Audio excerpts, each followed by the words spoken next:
Hello friends, अवतार fire and ऐश को direct किया है जेम्स कैमरन ने और उसमें स्टार्स हैं सैम वर्थिंगटन और जोई सल्डानिया। तो फाइनली मैंने इस फिल्म को देख लिया है। मैंने 3D में देखा और इंग्लिश वर्जन को देखा है।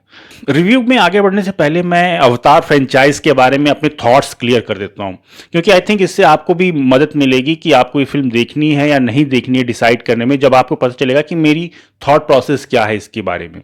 अवतार की जो दोनों फिल्में हैं ये मेरी फेवरेट मूवीज नहीं है। ये एक्साइटिंग है, विजुअली स्टनिंग है, वो सब कुछ है, लेकिन ये मेरी फेवरेट मूवीज में से नहीं मैं इनको गिनता हूँ। क्योंकि मैं ये जो ब्लू क्रीचर्स हैं, जो पैंडोरा के नावी हैं, मैं उनसे कभी इमोशनल रूप से कनेक्ट ही नहीं कर पाया अपने आप को। इनफैक्ट मैं इतना भी कह सकता हूँ कि जेम्स कैमरन की जो फिल्मोग्राफी है उसमें सबसे वीक है अवतार। तो ये मेरा सोचना, ये मेरा ओपिनियन है। कई लोगों को मैं जानता हूं कि जो अवतार से दे स्वेर बाय अवतार, मतलब कि वो उनके लिए इससे बढ़िया कुछ भी नहीं हो सकता है। ऐसे लोगों को मैं जानता हूं कि अवतार is like the best film for them, but मैं उनमें से ऐसा नहीं हूं। तो इसीलिए मैं रिव्यू करने से पहले ये बता देना चाहता था कि मैं कहां से आ रहा हूं।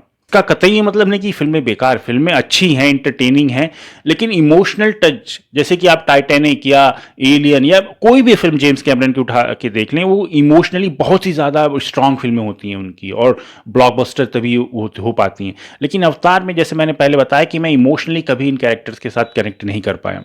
पहली फिल्म अच्छी लगी थी मुझे सीरीज में सबसे बढ़िया, क्योंकि उसमें कुछ साई फाई इंटरेस्टिंग कॉन्सेप्ट थे, और जो जेक सली है, मतलब एक ह्यूमन बीइंग एक नावी की तरफ चला जाए, उसके जो उसका क्या कहेंगे, उसका जो डायलेमा है कि मतलब वो अपने लोगों से एक तरह से गद्दारी कर रहा है और नेटिव्स के पक्ष में जा रहा है, वो सब चीज़ें बहुत ही इंटरेस्टिंग थी। और एक्शन ऑब्वियसली काफ़ी कमाल का था।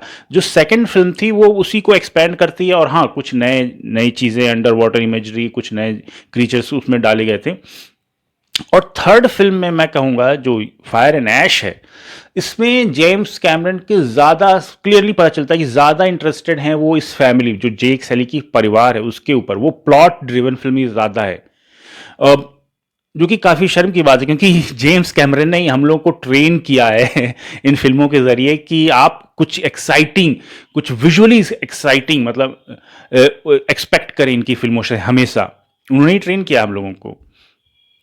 यहाँ पर ऐसा नहीं है। जहाँ तक विजुअल, मतलब इसका मतलब ये नहीं कि फिल्म विजुअली स्टनिंग नहीं है, लेकिन क्या ये अवतार पहली या दूसरी फिल्म के अलावा कुछ नया करने की कोशिश करती है विजुअली? नहीं, ऐसा नहीं है। इट्स, आपने वो सब कुछ पहले देखा है, तो विजुअली फिल्म ज़्यादा एक्साइटिंग नहीं है इस कॉन्टेक्स्ट में अगर देखा जाए तो। बट प्लॉट ड्रिवन है। जो इस फिल्म में जो जेक सली का जो दूसरा बेटा जो बच गया, और हाँ, एक चीज़ मैं बताना भूल गया कि अगर आपने वे ऑफ वाटर नहीं देखी तो आपको देखनी चाहिए, क्योंकि ये फिल्म सीधा उसी के पास से ही शुरू होती है, एग्जैक्टली उसी पॉइंट से शुरू होती है। और जो सही भी है, क्योंकि जेम्स कैमरन ने इंटरव्यू में कहा भी था कि ये दोनों फिल्में पहले एक फिल्म थी, फिर बाद में उन लोगों ने इसको स्प्लिट किया है।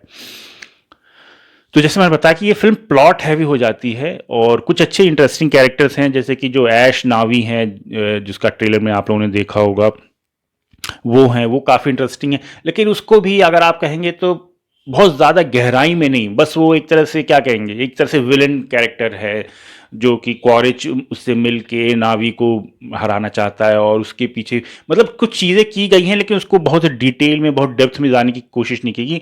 मेन चीज़ जो पूरा का पूरा थ्रस्ट है फिल्म का, वो इस परिवार के ऊपर है। और क्या मैं बताऊं, मैं ऐसा लगेगा आपको कि मैं इस फिल्म की बुराई कर रहा हूँ, ऐसा मैं नहीं, बिल्कुल भी नहीं कर रहा हूँ। जैसे कि जेम्स कैमरन की फिल्म है, तो आप जानते हैं कि कमाल के कुछ एक्शन सीन्स हैं इसमें, करीब 20-15 मिनट का एक एक्शन सीन है, एकदम मज़ा आ जाएगा आपको। फिल्म इंगेज रहती है। लेकिन जब, क्योंकि ये फ्रेंचाइज का हिस्सा है ना, तो आप ना चाहते हुए पिछली फिल्मों से इसको कंपेयर करेंगे। तो अगर आप पहली दो फिल्मों को पसंद करते हैं तो इसको भी आप पसंद करेंगे। लेकिन ऐसा कोई नए लोगों को ये कन्वर्ट नहीं करेगी कि किसी को पहले अवतार अच्छी नहीं लगती थी और अचानक उसने फायर एंड ऐश देखी और उसने बोला कि ना, अब मैं फैन हूं। ऐसा नहीं होने वाला है। ये it is more of the same. तो अगर आप पहले से इसके फैन हैं अवतार के, तो आपको अच्छी लगेगी। अगर आप मेरी तरह हैं कि जो बहुत बड़े फैन नहीं हैं, तो मतलब आप एंटरटेन होके आ जाएंगे, लेकिन आपके दिमाग में ज़्यादा देर तक ये फिल्म नहीं रुकेगी, टू बी वेरी ऑनेस्ट। जहाँ तक परफॉर्मेंस की बात है, वो जोई सल्डानिया का, जो नेतीरी का जो कैरेक्टर है, सबसे ज़्यादा इमोशनली आई थिंक, और सबसे ज़्यादा पसंदीदा कैरेक्टर वो वही है मेरा। इवन दो ये फिल्म पूरी पूरी की जेक सली की होनी चाहिए थी, बट आई थिंक वो लाइमलाइट पूरी का पूरा जोई सल्डानिया के कैरेक्टर के ऊपर होता है। बस यार, और मैं क्या बोलूँ, अगर आप बहुत बड़े फ़ैन हैं ऑलरेडी तो आपको मतलब अच्छी लगेगी, अगर आप फ़ैन नहीं हैं तो इसमें कुछ भी नहीं है कि आपको फ़िल्म आप फ़ैन बना दें। तो जहाँ तक वर्डिक्ट की बात है, मैं 5 में से 3 स्टार दूँगा। एक गुड फ़िल्म है, अगर आप परिवार के साथ, बच्चों के साथ, या ये बच्चों के साथ से मेरे याद आया कि अगर आप बच्चे हैं, तो वो जेनुइनली इसको एन्जॉय करेंगे। मेरे ख्याल से इसकी जो टारगेट ऑडियंस है वो बच्चे ही होंगे। तो अगर आपके पास बच्चे हैं और परिवार के साथ जाइए, तब मेरे ख्याल से काफ़ी मज़ा आएगा इसको। तो दैट्स इट, अवतार फायर एंड ऐश। अगर आपने ये फ़िल्म देखी है तो आपको कैसी लगी मुझे कमेंट सेक्शन में लिख के ज़रूर बताइए, और ऐसे और मूवी रिव्यूज़ के लिए मेरे चैनल को सब्सक्राइब करिए। बाय।